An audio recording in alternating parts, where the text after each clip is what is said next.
أعوذ بالله من الشيطان الرجيم بسم الله الرحمن الرحيم الحمد لله رب العالمين بارئ الخلائق أجمعين وباعث الأنبياء والمرسلين الذي بعد فلا يرى وقرب فشهد النجوى تبارك وتعالى ثم الصلاة والسلام والتحية والإكرام على خاتم النبيين وسيد المرسلين والشفيع المذنبين الرسول المؤيد والنبي الممجد المصطفى الأمجد أبي القاسم محمد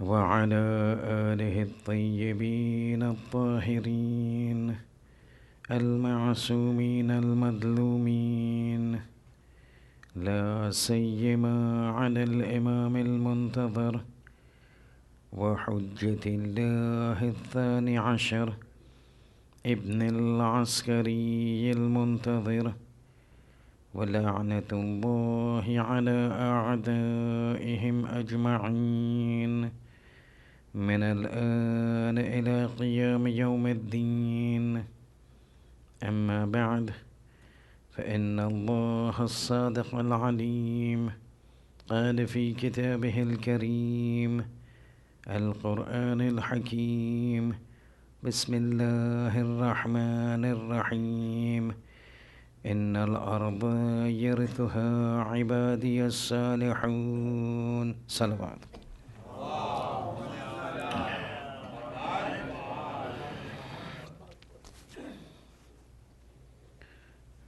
When we normally travel, there are two capacities that we travel for our majalis. One is in the professional capacity, that we have a job to do, we have a responsibility to deliver. So we go to the jamaats, we go to centers, deliver and then return back. That is as far as the professional capacity is concerned. But then there are at times personal capacities and personal preferences. So in professional capacities, you don't have any preferences to go. You're invited, you go, you deliver, and you return back.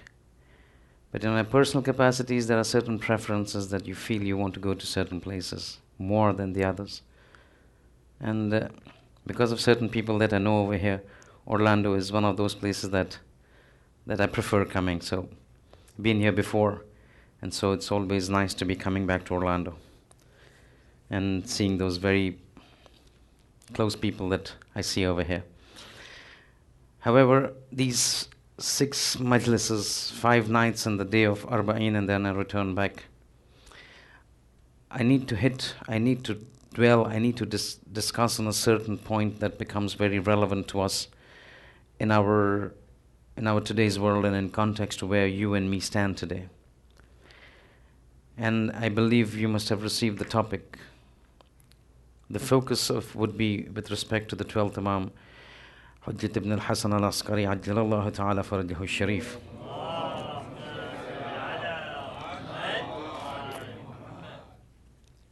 And this is because this individual, this personality of the 12th Imam, is not only an Imam who is the Imam of our times, but more important than him being an Imam of our times becomes the fact that he's that individual on whose shoulders lie the accomplishment of the promise of God that He has made in the Quran, and hence the ayat that are recited. See, the Quran talks about a lot of things. Quran talks about several things, but there are certain things He Quran emphasizes very, very emphatically. And one of the things that he emphasizes very emphatically is the fact that, understand, my plans are certain things that is not going to change. You may see some deviations taking place. You may see some aberrations taking place. You may see some inadvertencies taking place. But remember, a time will come that the promise that I have made in the Quran has to come through. This world is supposed to be a place of peace. This world is supposed to be a place of tranquility. World is supposed to be a place of harmony and not of fasad and not of fitna and not of killings and not of bloodshed as you and me see it now. God says, doesn't matter whatever happens, but understand a time will come, innal arda, my earth, my land, yarithuha ibadiya salihun. It will come into the hands of those who are the righteous ones. It will come into the hands of those who are the pious ones. It will come under the hands of those who work for me. It will be under the hands of those who want to fulfill my objectives. Once those objectives are fulfilled, you will see this land to be what it was meant to be, a place of peace, a place of tranquility, a place of harmony. But from the time that Allah created Hadrat Adam alayhi salam till the time this wa'ada, this promise of God comes true, from the time Adam was created, inni ja'ilun fil ardi khalifa, I am going to create on the earth a khalifa, till the time innal arda, my earth will become under the grasp, under the guidance, under the leadership, under the patronage of my divine servants, my salihin servants. The same thing we keep reciting in the qunut of Eid. So between these two times, between these two phases, between these two ends, you will find a lot of aberrations taking place. And this time, the time that we are in, we find ourselves in this problematic period between the start and between what is supposed to be made out to be. And it is in this point of time that your responsibility and my responsibility vis-a-vis this relationship of God, relationship with the religion, comes to the fore. You see, when you talk about the month of Ramadan passes away, in the month of Ramadan, you have a dua which is referred to as dua iftitah. Everybody knows about it. So important, it is repeatedly recited every night in the month of Ramadan. If you ponder over those verses, the last part of dua iftitah has got everything to do with the 12th Imam. It's got everything to do with the 12th Imam and everything to do with our relationship with the 12th Imam. We as human beings, while we may clamor and say we love Islam, we follow Islam, we want to do this for Islam, we want to do that for Islam, but understand there's a problem with our understanding. And there's a problem in what we perceive our religion to be. So and I'll give you examples, that we, in our understanding, understand Islam in this way. Islam says, no, that is not the right way. This is how you need to understand Islam. And one classical example, picking up from dua iftitah.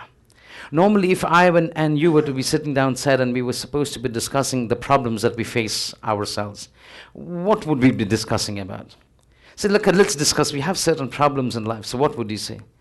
Obviously, now you're not going to talk about Trump, right? He's already come. So we're talking about something else. Normally, when we sit and we talk about, it generated a lot of talk, even where I come from and wherever we stay. But anyway, that's a different issue. It's a decision made, and it's... Whenever we would sit and we talk about, what would we talk about? We would talk about, we have financial problems. We have economic problems. We got domestic problems. We got social problems. We got full-on, my health is a problem. My children are a problem. This is the problem in the house. That is a problem. Business is not running. This is where our world completely encapsulates itself into. This is what we talk about. We would hardly go beyond money, our health, our wealth, our children, our life. This is our entire problems get encompassed into these sort of things. And this is the limit that we think on. We can't go beyond these things. Because our entire mindset is based in this material world. Our entire mindset is based on this glitter and dazzle of this world that has encapsulated us. But when you go into the reality of religion, religion says, you know what the real problem is? And this is where the gap, the disconnect between us and religion. We think about these things to be the major problems that we face. But turn to dua after the 30 days in the month of Ramadan, the day in which the nights are the best of the nights, and the day is the best of the days, and the sa'at, the khairu sa'at, the best of the sa'at, the moments, the best of the moments. Anfasukum fihi tasbih. Your breath in each breath in the month of Ramadan is tasbih. Wa nawmukum fihi ibadah. Your sleep in that month is ibadah. The sleep is ibadah, the breath is tasbih, the foul smell that comes out of the mouth in the month of Ramadan by means of fasting is the fragrance of musk for the angels. This is rawat I'm talking about. All of you will have heard about. In this month, for 30 nights or 29 nights, we are supposed to be reciting dua iftitah. And at the end of dua iftitah, we keep praying to God. Final answer, fag end of the dua. We turn to God and say, Allahumma inna nashku ilayka. Two individuals sitting over here talking problems. We're doing shikayat of money, wealth, health, property, domestic, fulan. This is our life. But when you come to dua after that, in the best of the months, 30 nights, 29 nights, the entire month, every night, supposed to recite. At the end, you're supposed to raise your hand and say, Allahumma inna nashku ilayka faqda nabiyana. Now that is the real problems that Allah says. So your problems are not about money. Your problem should not be about your health and wealth. Your problem should be of a level that is higher than these. You're very low. You need to raise yourself. I will tell you what your problems are. The sixth Imam is telling us, in dua iftitah, if you need to pray to God, if you have complaints, shikwa means complaints. Shikwa means complaints. You want to complain to God in the month of Ramadan. You say, Allahumma inna nashku ilayka faqda nabiyina wa ghaybata imamina wa qillata adadina wa kathrata adubina wa tadahur az-zamani alayna. These are your problems. You are constraining, I am constraining my life, my problems, your problems, everyone's problems into this material world, into you and me. God says you need to move higher. The real problems are this. Allahumma inna nashku ilayka. 30 days we turn to God and say, Allah, we are doing shikayat, shikwa. Nashku means I'm praying. I'm doing shikayat. I'm complaining to you. There are certain problems that I have that need to be brought before you. I need you to find a solution to these things. Nashku ilayka faqda nabiyya. First problem I've got is your best of the creation that you've created is not amongst me. Is not amongst us. It's not there. This is the problem I've got. Okay, the Prophet is gone. But while all the other ummats had imams before them, people in the time of the sixth Imam, if they wanted, they would go to Medina, knock at the door, Yabna Rasulullah, I've got this problem. Go to the time of the eighth Imam, Ya Dhamin al-Radha, this is the problem, can you solve it? They would solve it. Problem that I've got is that the Imam is not before me. Nashku ilayka ghaibata imamina. This is the problem. That financial problem is a menial problem, is a base problem. The Imam, the Hujjat of God, on the basis of whom, on the basis of who this entire universe runs, is there. I cannot see him. This is my shikayat to you. I need you to solve this problem for me. Said third problem I've got is kathrata aduvina. Our enemies are numerous. Wa qillata adadina. Whereas we, in our sense, numerically, in terms of numbers, in terms of everything, we are weak. كثرة عدونا وقلة عددنا. Our numbers are small, enemies are large in number. تظاهر الزمان علينا. Entire world have given hand in hand against us. They have risen us against us. We go for ziyarat, we are subjected to persecution. We go for umrah, we are subjected to persecution. We want to put our more down, we are subjected to persecution. We raise our hands from Adam, beating our chest, people have a problem. تظاهر الزمان. Tadahur means people hand in hand. They've gotten together hand in hand, alayna, against us. This is my shikayat. That I want a Mercedes, I've got a Toyota, that's not a problem. You're complaining to God about what? This is not me telling, this is a dua iftitah saying. What are you talking about? You want a 4-bedroom house, you got a 2-bedroom house. You're going shikayat, oh, I want a 4-bedroom. That is not a shikayat that you need to do. In today's time, the shikayat needs to be far more on a different level. God says, come up, you're still too low. Sixth Imam says, come up, you're still too low. Those 4-bedroom houses will come for everyone once these problems are solved. And the only way this problem will be solved, the Prophet is gone, he's not going to come back. Innaka mayyitun wa innahum mayyitun. You're going to die, everyone is going to die. Ghaibata imamina. The ghaibat of Imam is a problem for us. Then you have all these other problems. Our numbers are less. Our enemies are more. They have gathered hand in hand to be against us. We need a solution. Riwayat say only solution. Only solution. Whatever you do, however influence you develop, whatever money you get, you will not come out of this mess. The only way one can come out of this mess is when Allahumma ajil waliyaka al-faraj. When the 12th Imam, Hujjat ibn al-Hasan al-Askari, when he comes,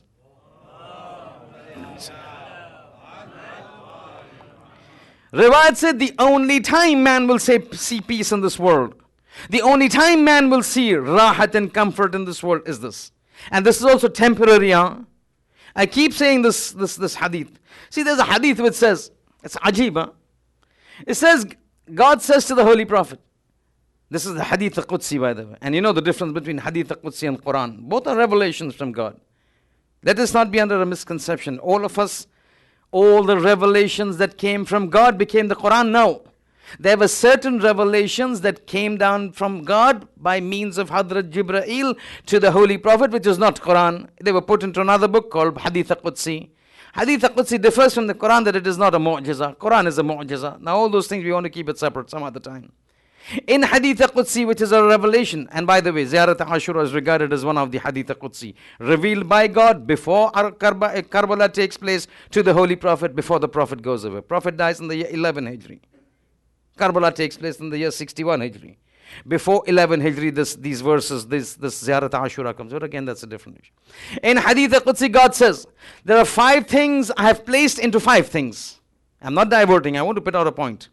There are 5 things I have placed in 5 things.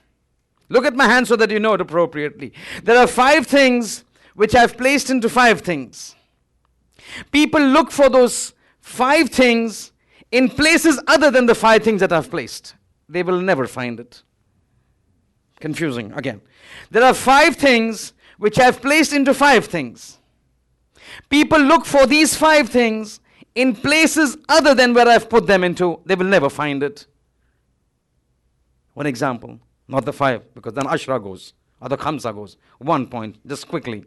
He says, Rahat, complete ease, complete tranquility, complete enjoyment, complete bliss, complete ecstasy, all-round pleasure I have placed in the Akhirah. People look for it in this world, they will never find it. So you want complete, in this world you have a look. You want complete tranquility and peace, you'll never find. 2 days of enjoyment, 5 days of trouble. You get a good money, suddenly the tax comes. Oh, you need to pay tax on it. So what you thought was a good benefit suddenly is gone. This is just a small example. You will never find a consistent phase where you've got a protracted period of happiness. It doesn't work in this world. God says happiness, a continuous, a persistent, a constant state of happiness in this world is not possible. Because God says that is only for the Akhirah and Jannat.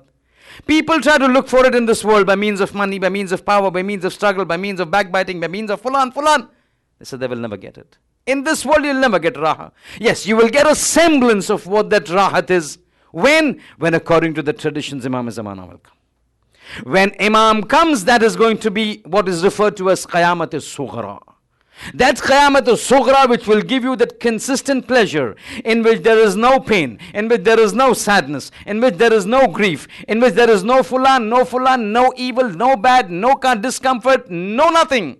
That will be exhibited in this world, which is referred to as Qayamat al-Sughra, when the 12th Imam comes, with one difference. That in the Akhirah will never end. La yamutu fiha wa la yahya. There is no death in the Akhirah. In this world, when you have the Qayamat al-Sughra with all the blessings, when Imam Zamana establishes his rule, there will be one difference. There will be death. Over there will be no death. But the problem is that the riwayat say when the 12th Imam comes, all the problems will be solved. When the 12th Imam comes, all these problems about tadahur al-dhamani alayna, qillat adadina, kathrat aduvina, our enemies are numerous in number, our friends are less in number, where all the enemies have gathered together to be against us, all of this will come to a naught. All the problems will come to a naught when the 12th Imam comes. But the problem is when the 12th Imam comes, and I'm not even talking about the others, I'm talking about you and me. When the 12th Imam comes, there's a major problem that is faced by you and me. Says who? Says me? No, doesn't say me. Says Ali ibn Abi Talib alayhi salatu wassalam.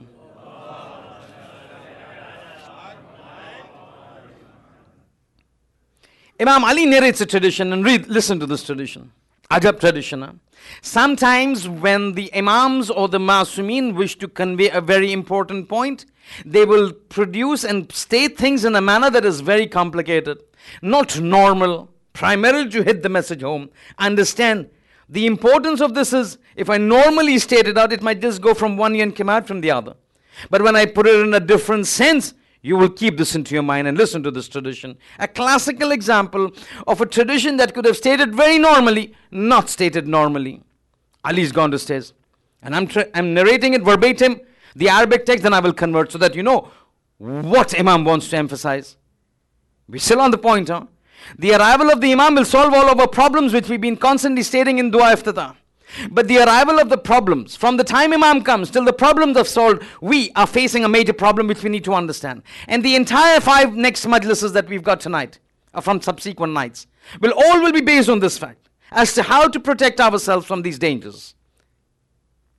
The Imam Ali says, إِذَا فُقِدَ الْخَامِسُ مِنْ وُلْدِ الثَّامِنِ السَّابِعِ إِذَا فُقِدَ الْخَامِسُ مِنْ وُلْدِ السَّابِعِ. Ajab this is, huh? It says, when will disappear the 5th from the 7th of us? Ajab. إِذَا فُقِدَ الْخَامِسُ مِنْ وُلْدِ السَّابِعِ. From amongst the children of the 7th, when the 5th will go into disappearance. It could so easily what is he saying? He's saying when the 5th son from the 7th amongst us. Now who's the 7th? The 7th Imam. When the 5th son of the 7th means the 12th Imam.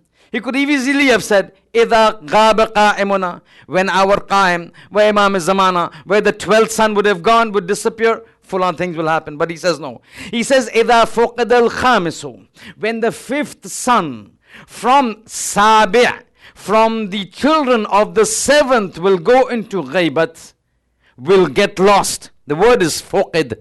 Fuqid means to get lost. He hasn't used the word disappearance as of now.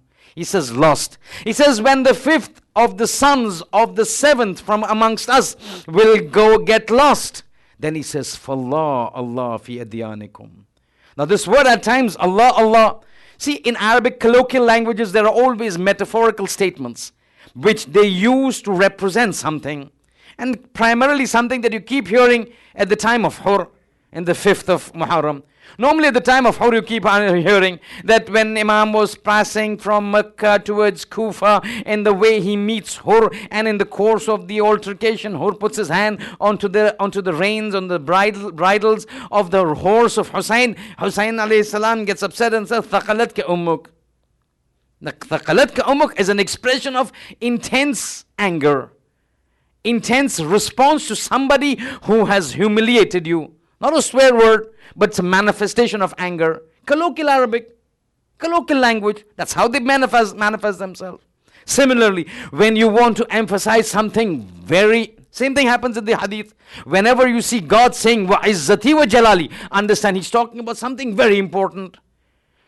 Not all cases God will say, Wa izzati wa jalali, by my izzat, by my honor.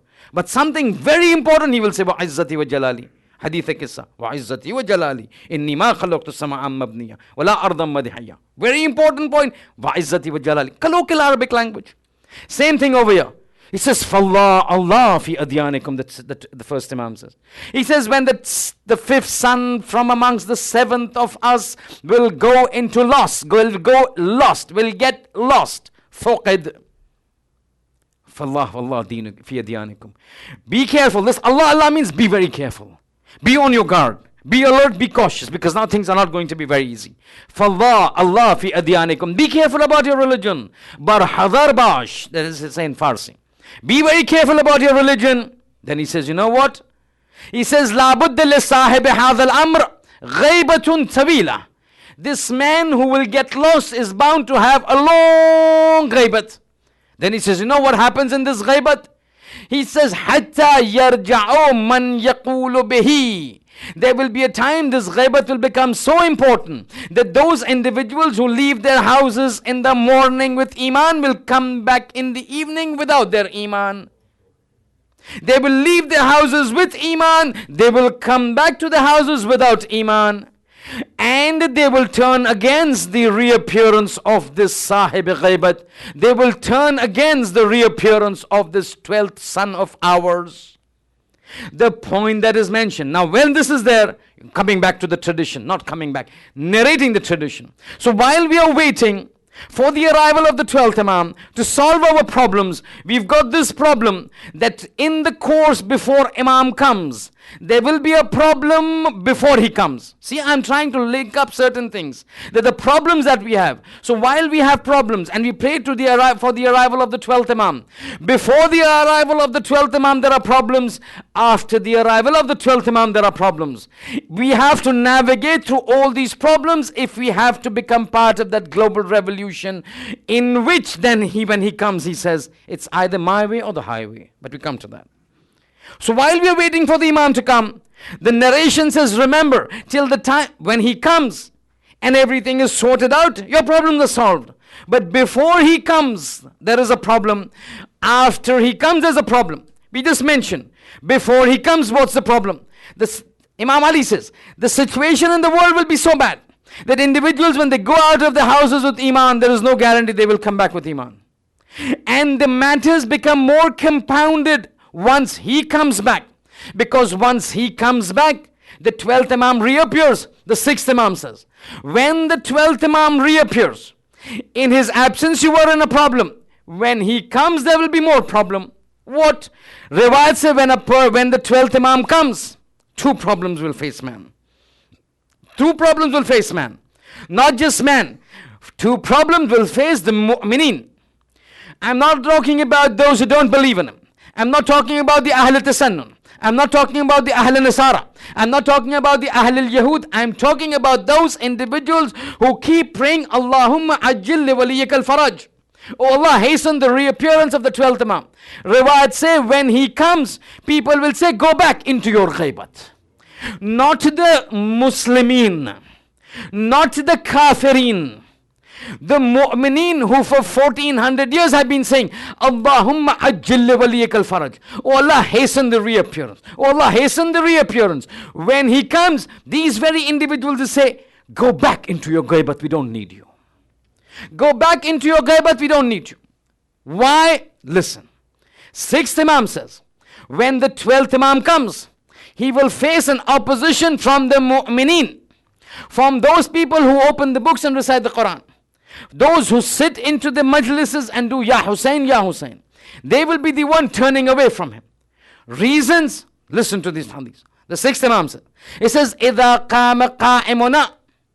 When the Qaim, and always you will find, the Imams prior to the 12th Imam would refer to him as Qa'imuna, our Qaim. إِذَا قَامَ قَائِمُنَا. When he rises. Who? Qa'imuna, our Qaim. Our Qaim. Our man from our family. It says, إِذَا قَامَ قَائِمُنَا إِسْتَقْبَلَ بِهِ جُهَّالُ النَّاسِ أَشَدَّ مِمَّا اسْتَقْبَلِ بِهِ رَسُولُ اللَّهِ. Says, when he comes, he will face a barrage of opposition from the ignorant amongst the people. أَشَدَّ مِمَّا اسْتَقْبَلَهُ رَسُولُ اللَّهِ. More opposition, more intense opposition, more severe opposition than what the Holy Prophet faced in Mecca. Now, all of you have heard about the history of Mecca. And all of you have heard about what happened when the Holy Prophet came.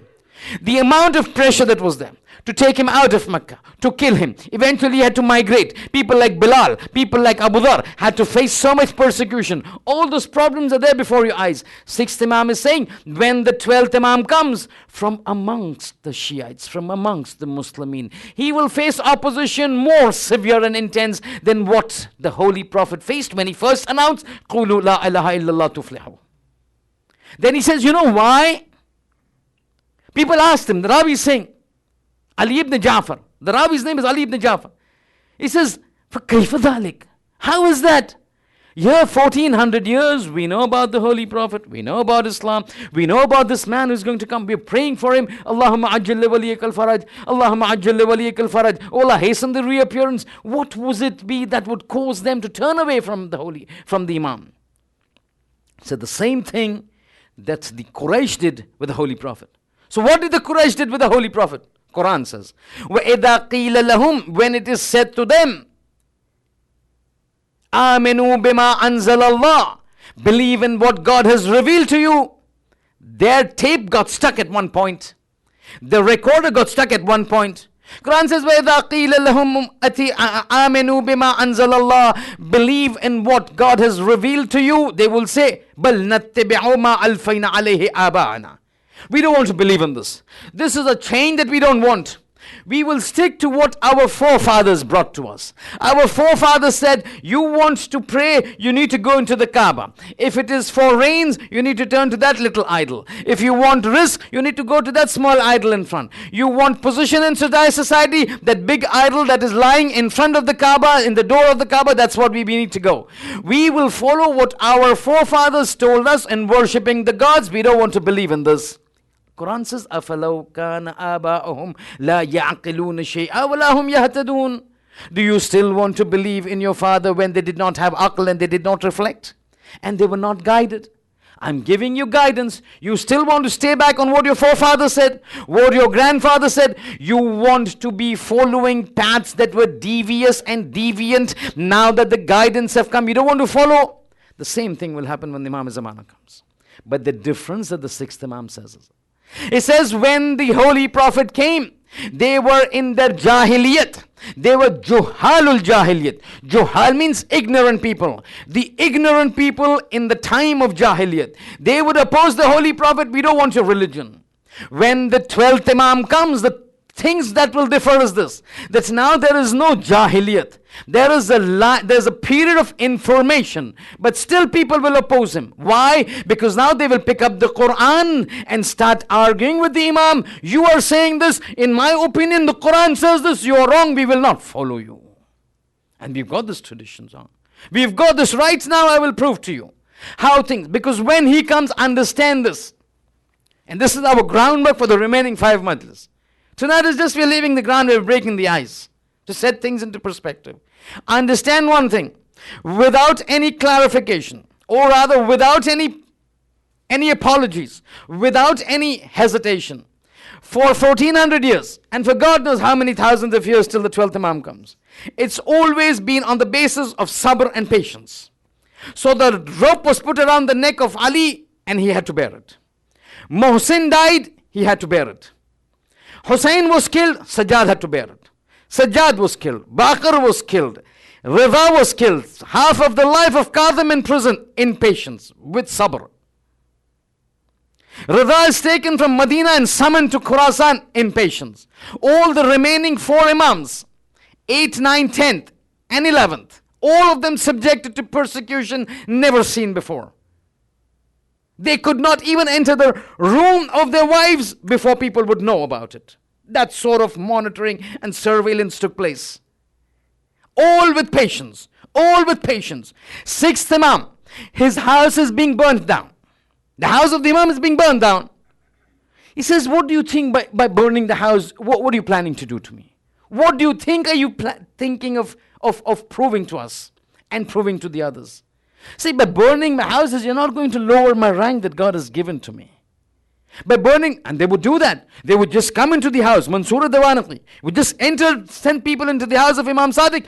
Everybody out, we're burning it down. Imam Sadiq says, what do you want to prove by doing this? You think you will lower our rank that God has given to me? One of the instances when his house was burned down, he takes out his slipper. He takes out his footwear. He says, you don't know who I am. By burning the house, you will never lower me from the rank that God has given to me. You will never lower this rank. He takes his leg. He says, you know who I am? I am of the warith of Ibrahim Khalilullah. In Ziyarat Waratha, what do we recite? Assalamu alayka Waratha Ibrahim Khalilullah. He says, I am the Warith of Ibrahim Khalilullah. This Ibrahim, when put into the fire did not do anything to him. I will prove that I am his Warith. He takes out his footwear, puts his foot on the burning wood of his house. He puts it there and says, look, Anabnu Khalilullah. I am the son of Khalilullah. Just as fire did not do anything to Ibrahim, this fire cannot do anything to my foot. Saying, by burning the house, what are you planning to prove? What are you planning to do? What do you think you're going to do? You're not going to lower me from the rank. And this is what Ziyarat Ashura says. La'anallahu ummatan. La'anat of God be upon the ummah who try to lower your rank from what? Rattabakum Allahu fiha. The rank that God has placed you, those people who lower you from the rank, la'anat of God upon them. Says, by doing this, you will not change. This is what happens when the 12th Imam comes. When the Imam is going to come, people are going to reject him. Why? Because he's going to bring about a mass change. When he comes, understand, no more patience. And I keep saying this and I keep saying this with authority, from the member, with absolute sources, authentic sources. When Imam comes, there is going to be no patience. There is going to be one sentence: my way or the highway. Because he is the last man who's supposed to fulfill the promise of God. The promise of God is this place is supposed to be the place of peace and tranquility and harmony and cooperation and help. It's supposed to be a representation of paradise on this earth. This has not happened. When he comes, he says, all the previous 13 Masumin have borne with patience. After me, there is nobody going to come. I am the only one who's supposed to be doing this. Now there is going to be no sabr. It's going to be my way or the highway, because I have got to fulfill this promise of God. And that is why from the time that Hussein was killed, none of the Imams stood up. None of the Imams stood up for battle. None of the Imams. So many people coming. We've got armies. 6th Imam, 7th Imam, 8th Imam. We've got army. Okay, after 9th, 10th, there was no support from the people. But up to the 8th Imam, there was support. Stand up, Imam. We are giving you parties. We are giving you soldiers. We are giving you ammunitions and arms. Stand up. And he says, no, our time is not there. The rising will take place when the 12th will come. He will do it. But when he comes, then there is no patience. Then it's either my party or the fires of hell. And understand, one sure short way to consistently remain in hell is to be killed by an Imam. You see, Shimr is not referred to as, you know who's referred to as Ashkul Ashkiya, the worst of the wretched ones? The worst of the wretched ones is not Shimra. Shim cut the head of Imam Hussein, but he's not referred to as Ashkal Ashkiya. Ashkiya means the wretched ones. Ashqa means the worst of the wretched ones. It's not Shimra. It's not Umar Asad. Who could have been worse than Umar Asad and Yazid and Shimr? You go, you pick up the dagger, you cut Hussein's neck. It could be somebody worse than that. But he's not Ashkal Ashkiya. You know who's Ashkal Ashkiya? Ibn Muljam. Why? Because he was killed by the sword of Imam Hassan. Somebody killed by Imam, somebody killed by an Imam Masum has no forgiveness. This is our ilm kalam. This is our beliefs. This is being taught in the houses. All the Marajas say, if you're killed by an Imam, there is no forgiveness for you. Because you've been killed by the Hujjat of God. The problem with us is that when he comes, he will start. He will say, this is not the religion that my father, my grandfather had brought. I am going to clean it up. As he starts cleaning, he's going to tread on people's toes. People whose mindset have become so jumud, had become so rigid, that they've taken customs and they've taken their own priorities and their own bases and their own prejudices and their own bigotry into religion and made it into a religion. When that man comes, he says, my job is to clean up this religion, clean up this world, make this place a place of peace. Once he starts going treading on toes. As you tread on people's toes, you say, ouch. When they say ouch, they will oppose. And I'll give you a classical example in today's world. In today's world, people will start arguing with the Imam. Right now, how many times have you not heard? People come over here and say, Baba, it is wajib to keep beard. No, it is haram to shave a beard. It's not wajib to keep a beard. It is haram to shave a beard. It is haram to shave a beard. How many times have you not had this question? And how many times have people not come to us? Show us from the Quran. Show us from the Quran where it is. Baba, you read Quran once in a year, in the month of Ramadan. The remaining 11 months it's on top. What do you know about Quran? What do you know about understanding the Quran to prove to you? Show me in the Quran where it. You talk to people, Baba, music is haram, music is not. No, Baba, music is very good. It gives me such calmness and tranquility in today's pressurized world. Ativana? It is haram. Show us from the Quran where it is.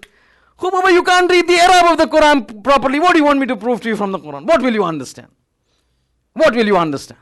It's like you go to the doctor and say, Baba, show me the prescription. Why is this correct for my diseases?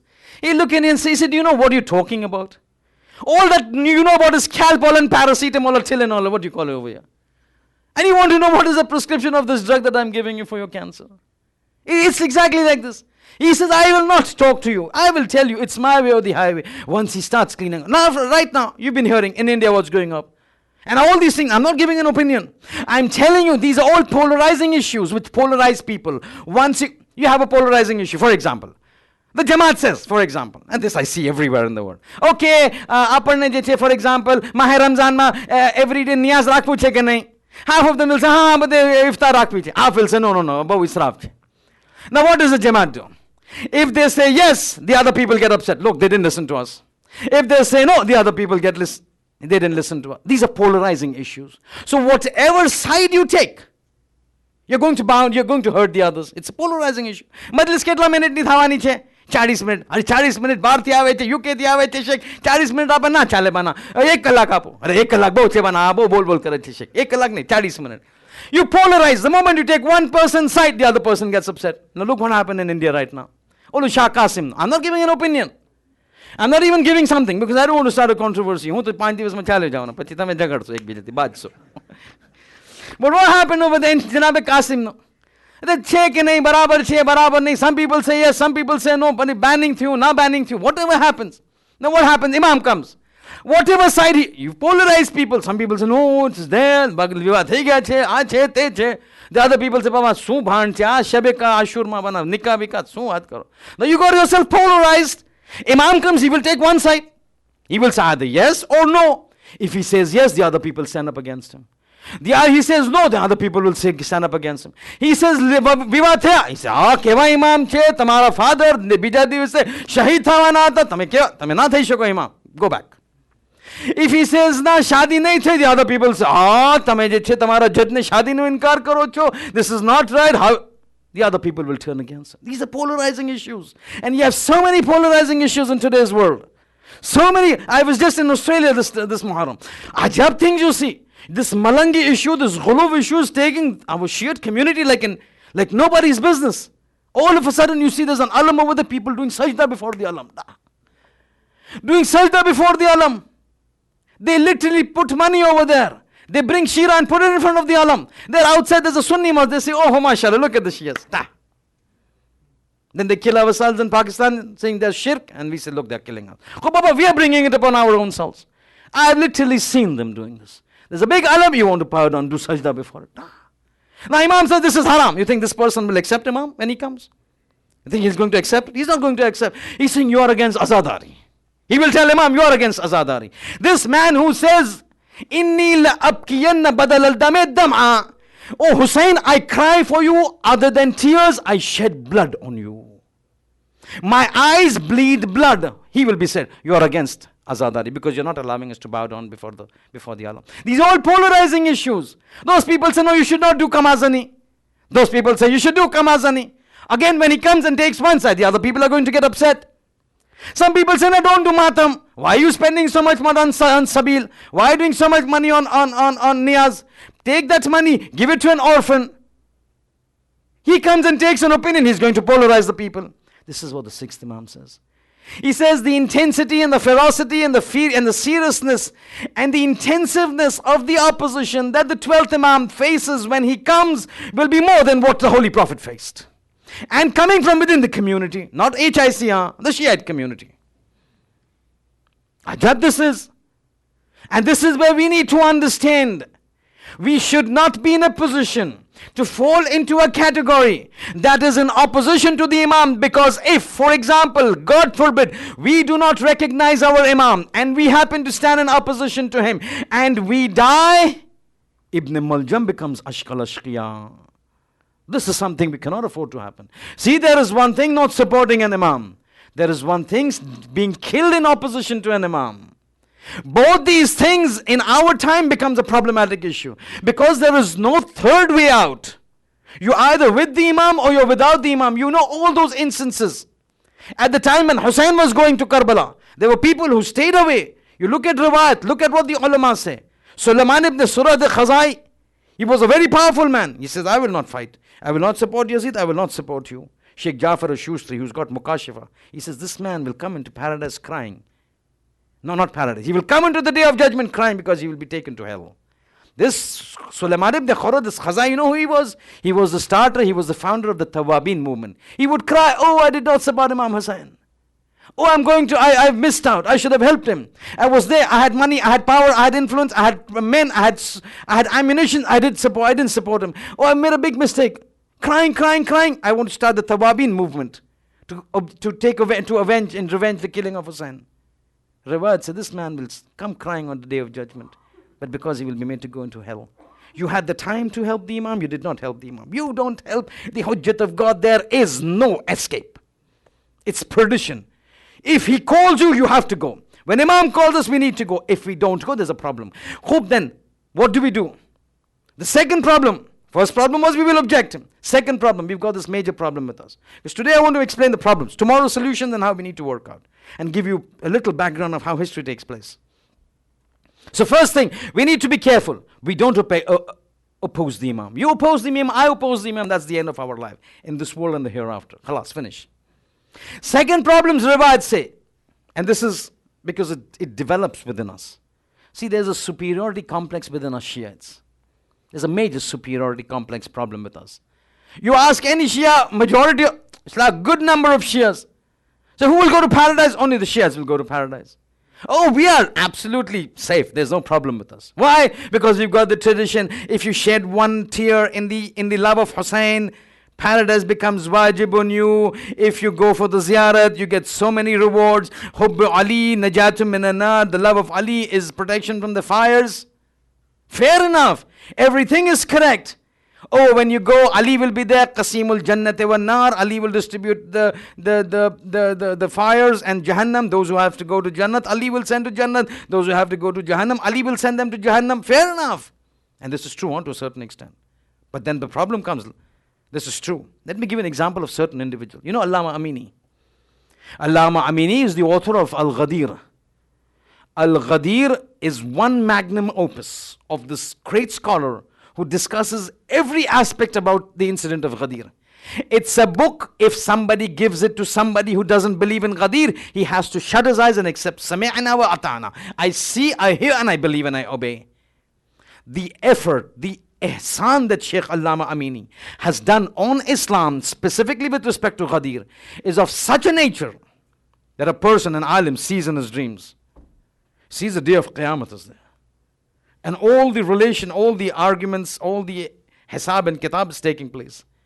And then people are asked, okay, now you have cleared, you need to go to Jannat. This is cleared, you need to go to Jahannam. As these individuals you're supposed to go into paradise are going, they have to first go through the Hawd al-Kawthar. But that is one of the first places you need to go before you go into paradise. A lot of things, now we don't want to go into this, what happens on the day of judgment over there with respect to the Hawd al-Kawthar. But as they're passing by, they have to drink water from the Kawthar before they go into paradise. So there's a huge line, one by one, and Ali's standing, Ali's sitting over there.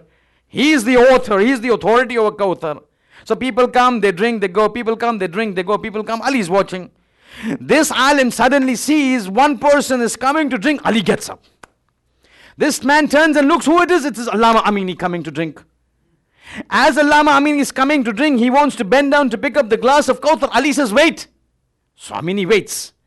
He says, Ya Mawla, what is it? Am I deprived from it? He says, Allama Amini, you will not drink the water. He says, but why? Have I done something wrong? He says, no, the ihsan that you have done on me by your book Al-Ghadir, you will not drink. I will pick up the water and I will give it to you.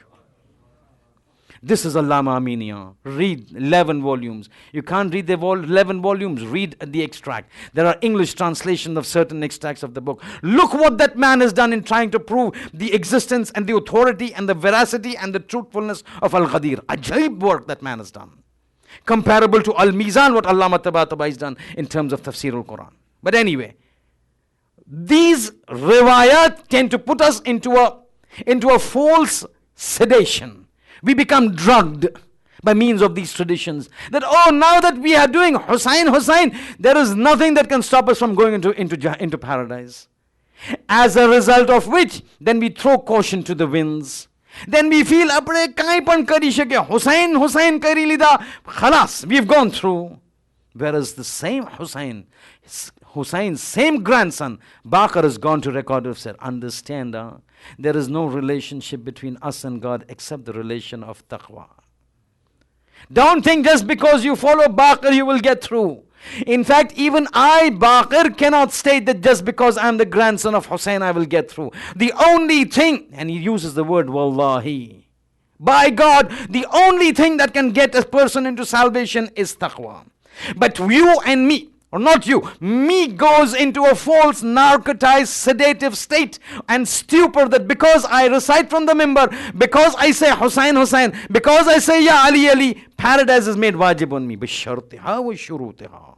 There are conditions and there are conditions. You know what the 8th Imam said, na? When he was coming That La ilaha illallah Husseini, whoever says La ilaha illallah enters into the qil'ah of God, into the fortress of God, then there will be no adhab. Then he goes a little further, then he stops. He says, yes, I have said that La ilaha illallah, somebody becomes Muslim, he is safe from the adhab of God in the akhirah. But bishartiha wa shurutiha, there are certain conditions.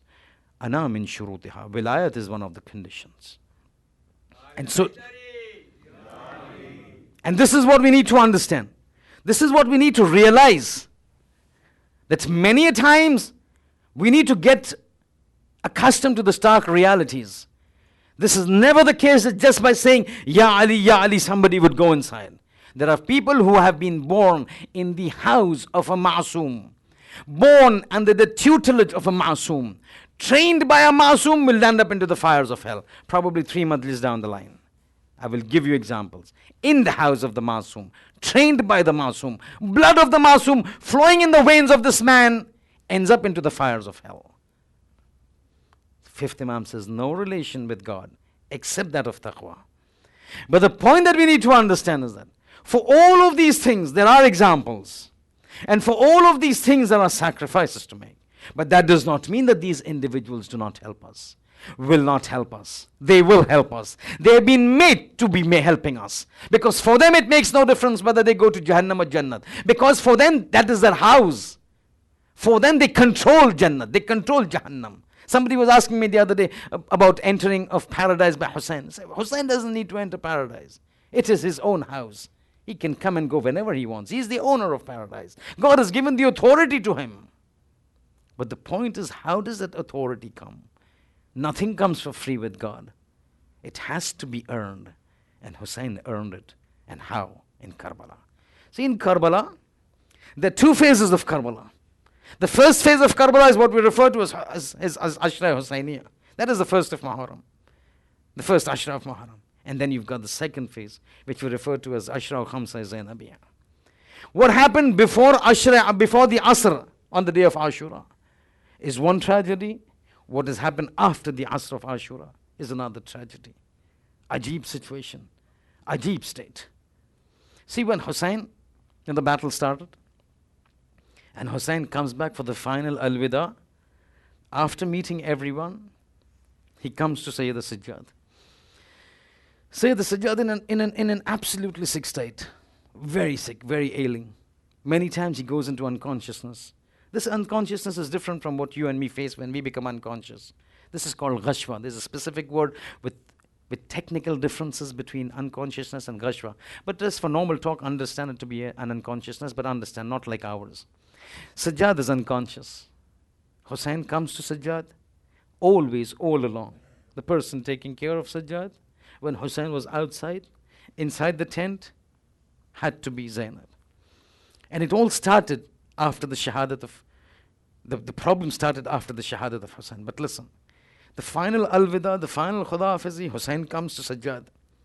Sajjad is in a state of unconsciousness. Zainab wakes him up. Sajjad, get up. Your father has come. Now, on many occasions, approximately 3 to 4 occasions, Imam Sajjad had entered into unconsciousness in this entire scenario. And all of the 3-4 times, it was Zainab who woke him up. The first of the time when he comes, this is just before the final al-wida. He comes to Sajjad, Hussein comes, and Zainab wakes him up. And he opens his eyes. What does he see? He sees Hussein in blood. A lot of injuries on his body. As he looks at him, he says, "Oh father, what has happened to you? What has happened to you?" So Hussein says, Sajjad, there's a shadid battle going on. There's a shadid battle that has taken place. Sajjad looks at his father from head to toe, covered in injuries. So Sajjad says, where exactly is the position? He's saying, everybody is killed. There is nobody around. At that time, Sajjad asks him one question. Aina Ammi al-Abbas? Where is my Chacha Abbas? At that time, Hussein says he's died. As soon as he hears Abbas is dead, Sajjad goes into khashi again, goes into unconsciousness. Again, Zainab wakes him up. As he wakes up, he says, Baba. Now the words of Maqtal I'm reciting. He says, Where is Habib ibn al-Madahir? Aina Habib ibn al-Madahir? So Imam says, Qutil. He's died. He says, where's John? He says, Qutil. He says, where's Zuhair? Qutil. Qutil means killed. At that point of time, Sajjad says, Aina Akhi al-Ali? Where is my brother Ali Akbar? As soon as he says, Aina brother, where is my brother Ali Akbar? All along, whenever Sajjad would ask, where is Fulan? Hussein would say, Qutil. He's killed. He's killed, he's killed. But the moment Sajjad asks, Aina Ali, where is my brother Ali Akbar? Now Hussein cannot get himself to say Qutil, because to talk about a dead brother in front of a brother, plus Ali Akbar was the heart of Hussein. Hussein cannot get himself to say Qutil. He changes the topic, he changes the words, and he says, Sajjad, just understand, amongst the males there is no one remaining except you and me. The third time that Sajjad is unconscious and Zainab wakes him up is the time when the earth of Karbala is shaking. The earth of Karbala is shaking. There are strong winds that are blowing. It appears that the sun is getting into an eclipse. At that point of time, Zainab comes running to Sajjad and wakes him up. Sajjad, get up, tell me what is happening to my brother. Sajjad takes hold of Zainab, goes toward the door of the tent, says, Pupi Amma, can you open the tent door? Zainab opens the tent door. As soon as he sees outside, he says, Assalamu alayka ya Aba Abdullah. Assalamu alayka ya Ibn Rasulullah. Zainab says, but where is my brother? He says, Pupi Amar, can you not see the head of my father standing atop a lance? But this was when Sajjad was unconscious. What happened after Ashre Ashur is the tragedy. Because immediately once Hussein is killed, Omar Asad issues a command to Zainab from outside the tent. He says, all the ladies come out. All the ladies come out because we want to loot. We want to plunder. Zainab says we cannot move out. Omar Asad said, if you cannot move out, I'm setting the tents on fire. Zainab says we will not move out. Omar Asad sets one tent on fire. As the first tent is set on fire, all the ladies and children come out from the first tent and move to the second tent. The second tent is set on fire. Everybody comes out into the third tent. As the fire keeps spreading, all the ladies and children keep coming out from one tent into the other. Till now only last tent remains. This is the tent in which Sayyid Sajjad is there. This is the tent in which Zainab is there. This is the tent in which Kulsum is there. This is the tent in which Nanni Sakina, the small Sakina, is there. At this point of time, now the last tent is set on fire. The tent is set on fire, but Zainab doesn't come out. She turns to Sajjad and says, Sajjad, tell me, what do I do? Should I sit inside and get burned, or should we go outside? I want to ask you one question. Does Zainab doesn't know? Alimatul ghairul muallama? And does she not know it is wajib to save one's life? Then why did she ask Sajjad? You know why she asked Sajjad? Because for Zainab to die inside a tent being burned is equivalent to going out without hijab. For her the punishment, or for her the taklif, for her the problem is the same, being burnt alive or going out in front of Namahram without hijab. And hence she had to take the support of Sajjad. Sajjad says, Alaykunna bil farar, go out and save yourself. Now here, as everybody is coming out, Hussein has a small daughter, not Sakina, another daughter by the name of Fatima bint al-Hussein. Now she is narrating, says, when the tent caught fire, I came running out. As I came running out, I saw one of the forces of Yazid running after me. I started running away from him. He started following me. He started to catch up with me. All of a sudden I felt the edge of the spear hitting the back between my shoulder. He pushed me so hard between my shoulders that I fell onto the ground, hit my face onto the ground and lost my consciousness. He says, as soon as I get up, now the Ravi Ravi is narrating, this girl is now picked up by Zainab, and her head is put into Zainab's lap. As this girl opens her eyes, Fatima bint al-Hussein opens her eyes. What does she see? Immediately she realizes, Arey, there is no covering on my hair. She turns to her aunt and says, oh Phupi Zainab, is it possible you can give me some little cloth so I can cover my hair? Ravi says, my heart began to burn. I heard Zainab turn to the girl and say, Fatima, how do I give you a chadar? Look at me. I am just as you are, without hijab, hair open. ألا ولعنة الله على القوم الظالمين سيعلم الذين ظلموا أي منقلب ينقلبون. مات حسين.